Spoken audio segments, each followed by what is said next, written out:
My sister-in-law, Vanessa, has always believed she is entitled to my life. 3 years ago, Vanessa and my husband, Mark, went low contact. The reason? Vanessa is unable to conceive and she demanded, not asked, demanded, that I be her surrogate. When I refused, she called me selfish, wished death upon my future children, and told Mark he should divorce me. Because we wouldn't help her, she eventually adopted a daughter. We thought that would be the end of it. I thought she would be happy. Then I got pregnant. To our surprise, Vanessa reached out immediately. She apologized for her past behavior, brought gifts, and congratulated us. Mark wanted to believe his sister had changed, so we let her back in. That was our first mistake. Around the 5-month mark, Vanessa's support turned into something sinister. She knew I had a history of mild depression in my early 20s, and she weaponized it. She started inviting me over constantly. During these visits, she would put on a worried face and say things like, "I'm just so concerned about you, Ophelia. With your history, you're a prime candidate for postpartum psychosis. It happens so fast. You might hurt the baby without knowing it." She said it so often and with such fake medical concern that it started to infect my brain. I began to fear my own mind. She would rub my belly and whisper, "Don't worry. If you can't handle it, I'll step in.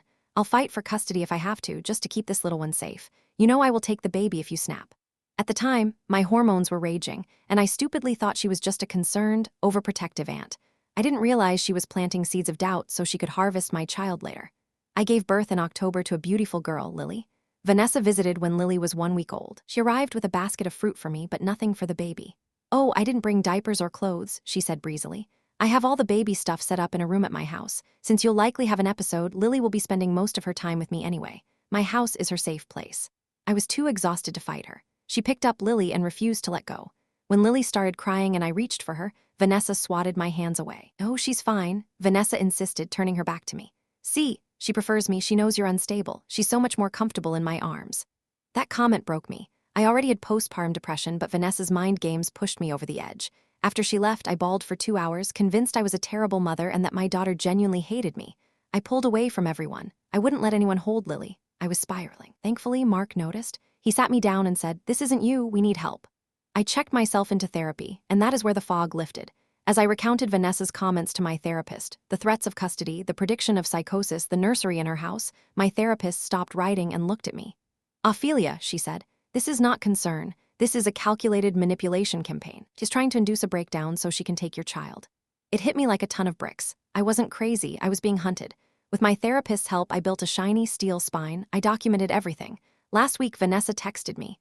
"Vanessa, hey, I'm coming over to steal the baby away for some snuggles. You need a break." Me, "No, you are not coming over." Vanessa, "What? Why me? Because I don't trust you." I made comments throughout my pregnancy praying for my downfall, and you refused to hand my daughter back to me last time. You are not allowed around Lily. Vanessa exploded. She called me immediately, screaming, "You can't just cut me off. This proves I was right. You're having a manic episode. You are endangering that child."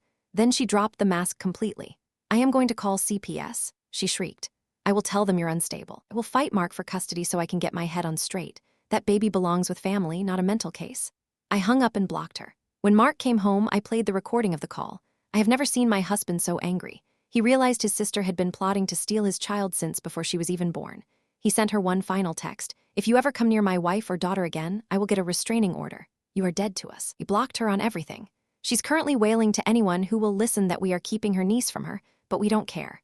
My mental health has improved 100% since she's been gone. I'm a good mother, and the only thing Vanessa will ever have custody of is her own delusions.